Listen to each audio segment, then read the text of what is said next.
Palmeiras tem só o Brasileirão, que o Botafogo lá na frente pode ter que jogar com um time misto para poder enfrentar o São Paulo na Libertadores, que o Flamengo tem Copa do Brasil e Libertadores.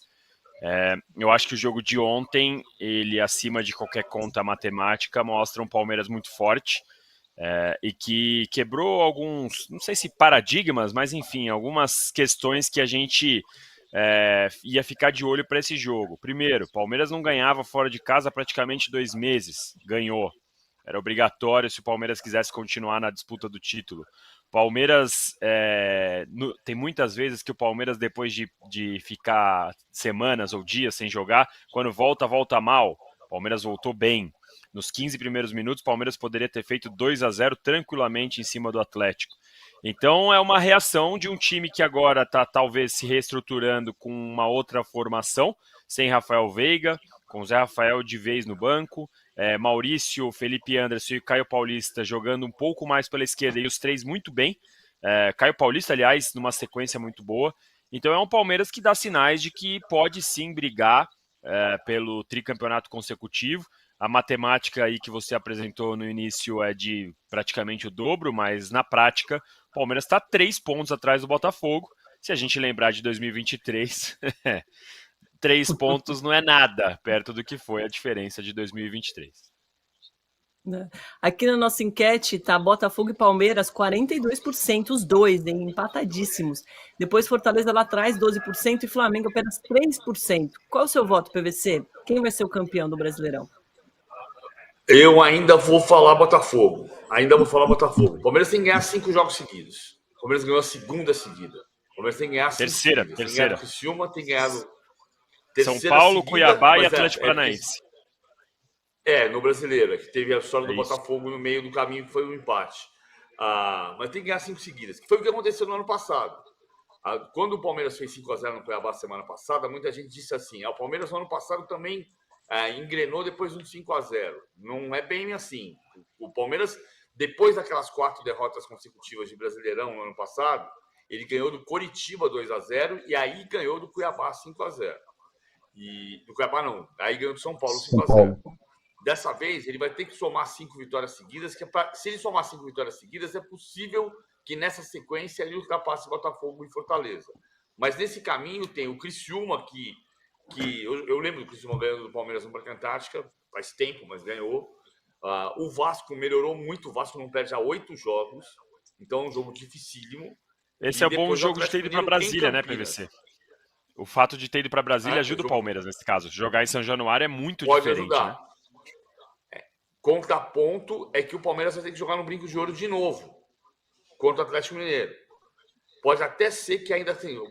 Assim, veja, o que a CBF negou do pedido do Palmeiras para jogar no Allianz Parque na segunda-feira contra o Atlético, nesse caso faz sentido. Mas no caso do Cuiabá, não fazia sentido. O Palmeiras queria jogar no dia do seu aniversário, 26 de agosto, no Allianz Parque, e poderia, se não tivesse, poderia jogar no Allianz Parque, desmontando o palco no dia do show do Nat Roots semana passada. Agora é show do Eric Clapton, né?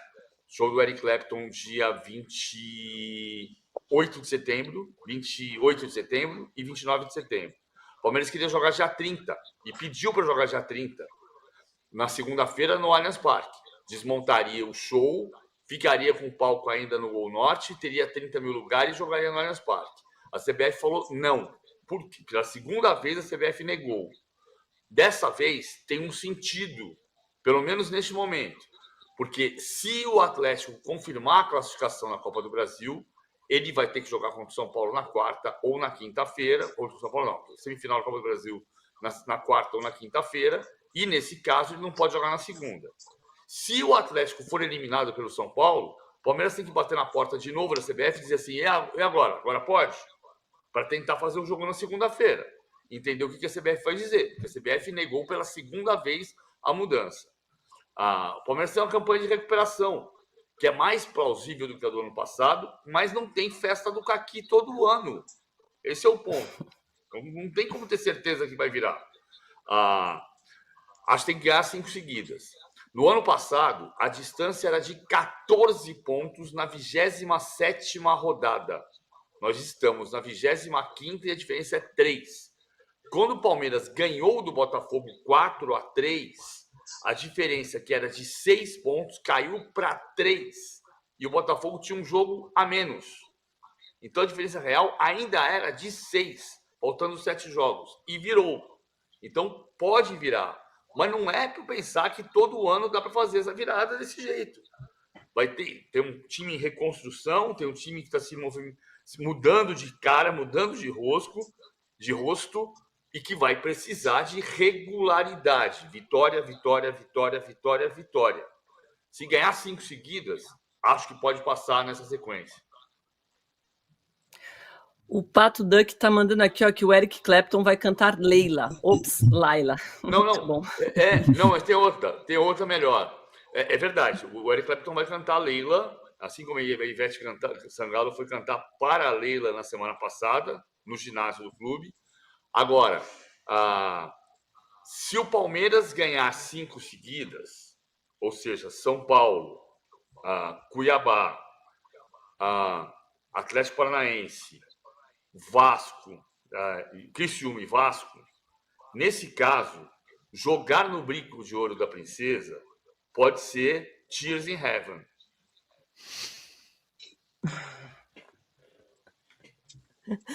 Ô, Domi, diante dessa fala do PVC, dessa questão da dificuldade, até mesmo a questão dos jogos e tal, uma das chateações do Abel Ferreira, e ele tem falado muito sobre isso, tem incomodado muito o treinador palmeirense, é essa questão do torcedor. Não ganhou a Libertadores, não ganhou a Copa do Brasil, a obrigação é ganhar o Brasileiro. O Abel fica maluco da vida quando se fala em obrigação de ganhar o Campeonato Brasileiro. O Abel sabe que o Campeonato Brasileiro é complicado, é a montanha alta que você tem que escalar. Ele fala muito sobre isso nos livros. Ele sabe da competitividade do Campeonato Brasileiro, da dificuldade que vai ser.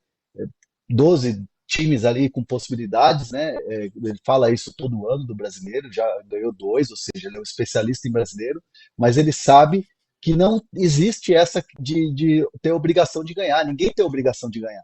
O Abel tem um discurso muito claro de nem todo ano vai ser possível ser campeão. Então, assim, o Palmeiras vai trabalhar quietinho, vai ter mais tempo do que os seus rivais, já está deixando o time azeitado. Você vê que os jogadores estão voltando de lesão, estão ajudando demais. O caso do Estevão ontem, que arrebentou no jogo, foi decisivo. Então, o Palmeiras vai trabalhar quietinho, vai trabalhar tranquilo, sem esse peso da obrigação que o Abel Ferreira fica magoado, para não dizer outra coisa. Boa, o B. Quirilos está falando aqui, o Almeiras, muito bom, por favor. Agora, o Abel falou mais uma vez sobre o episódio de machismo, pela segunda vez, ele se manifestou, que ele mesmo fez, né? Ele mesmo causou na última entrevista coletiva. A gente nem precisa repetir aqui o que ele falou, né? Vocês já estão sabendo. Quem não está sabendo, me manda aqui no chat que eu falo. Aí ele pediu desculpa, vamos escutar antes e aí a gente debate. Hoje, uma semana depois, estou aqui, mais uma vez, a pedir desculpa e a voltar a referir aquilo que disse no início, que é: os desvios cometidos não fazem a regra, nem definem as pessoas. Lamento tudo o que aconteceu.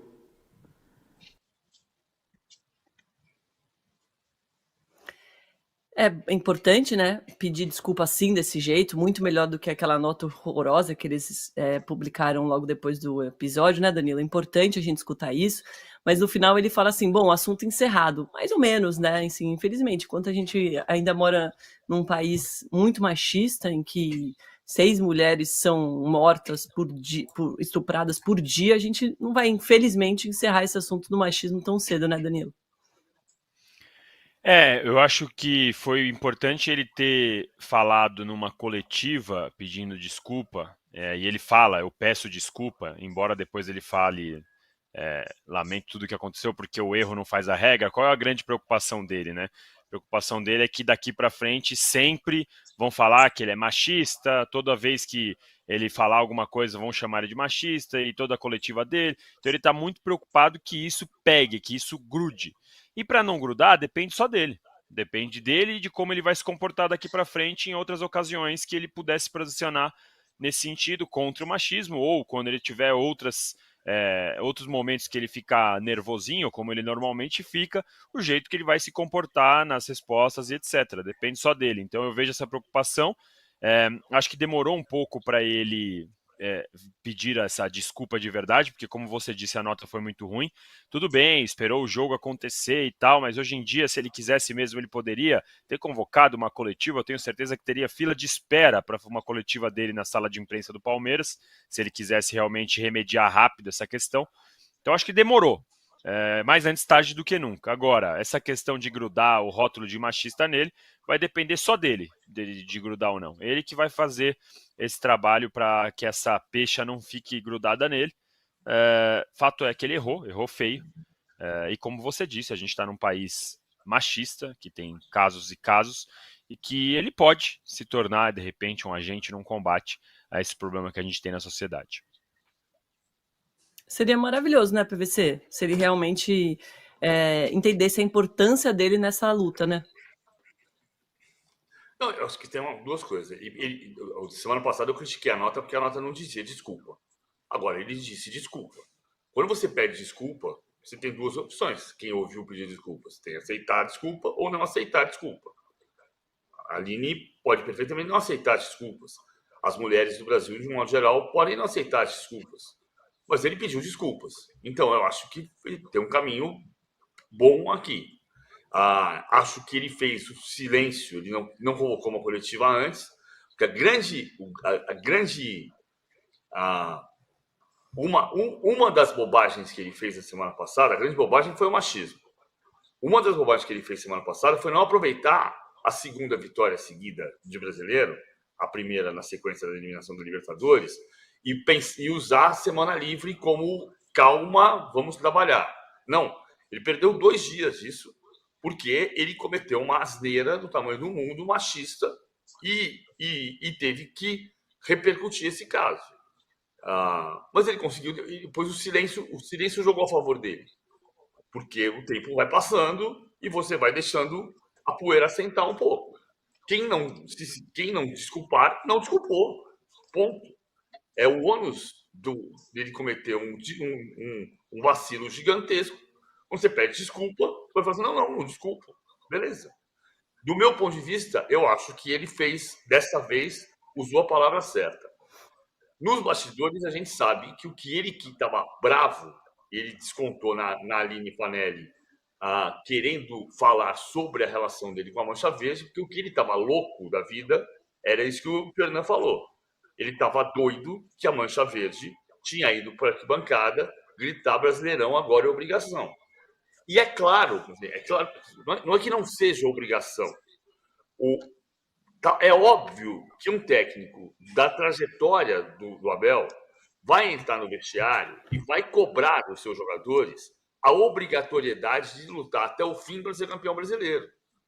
Agora, também é óbvio que tem 20 times participando do torneio.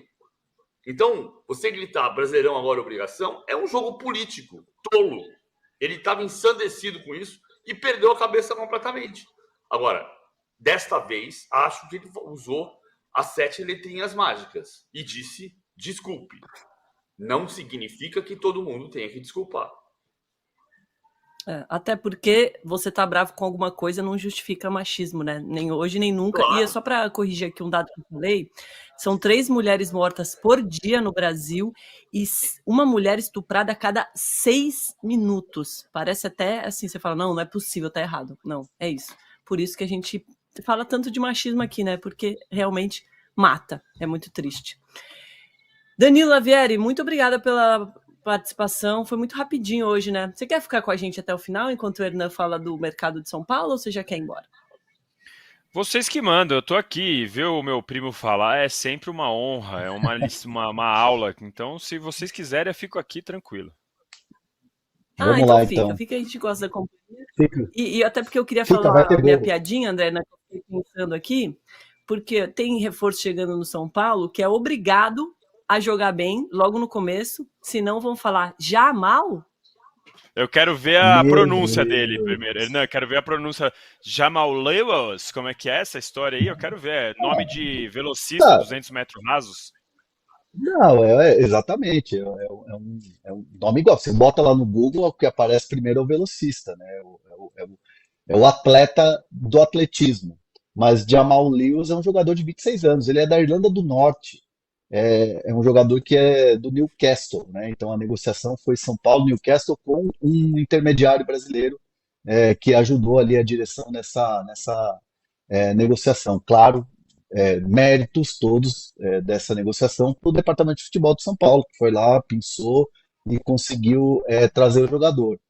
Obviamente, né, nos bastidores do São Paulo havia uma pressão muito grande em cima da diretoria por causa da quantidade de nãos que o time levou, né, que a diretoria levou nas negociações. Mário Rui, português, não veio. O próprio Alexandro, hoje é do Flamengo, teve uma negociação e o São Paulo não teve gás financeiro para poder trazer o Alexandro. Aí depois teve o Paul Fernandes, do Boca Juniors, tomou um não do Boca. O Thiago Mendes tomou um não do Al Hilal, né, do clube árabe. Então, assim, o São Paulo já estava pressionado nos bastidores.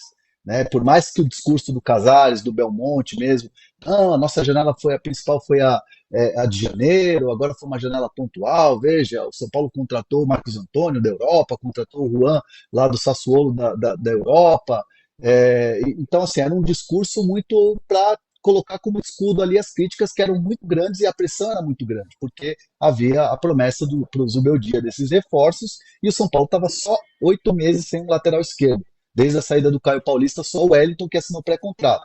Diante desse cenário, São Paulo começou a trabalhar desde quinta-noite, sexta, sábado, para fechar esses jogadores. Então, o Rui Costa muitas vezes dormia 3, 4 horas por noite para poder, no fuso horário, fazer videochamada para poder negociar lá na Inglaterra, negociar na Argentina. Então, assim, foi um momento de muita pressão na diretoria, que agora, né, internamente se traduz num alívio, porque conseguiram trazer esses reforços. Então são dois reforços, é o Jamal Lewis e também o Santiago Longo. Dois jogadores que têm a mesma idade, 26 anos. O Santiago Longo é um jogador que tem mais um defensivo, né, uma característica defensiva, sai à frente, é bem verdade, mas para dar um desafogo de calendário que é muito pesado em cima do Luiz Gustavo, que é um jogador acima dos 30 e que está jogando muita bola, mas o calendário traz algum perigo ali em relação ao jogador estourar no limite físico. Então são dois jogadores que já estão no Brasil e o São Paulo vai apresentar com muita calma assim nessa data FIFA agora de jogos, a apresentação dos dois, porque também é o do Jamal Lewis, em inglês vai ter que ter uma tradução ali. Então o Felipe Spínola lá, que é o chefe da comunicação de São Paulo, vai ter que trabalhar essa questão aí da apresentação desses dois reforços. Qual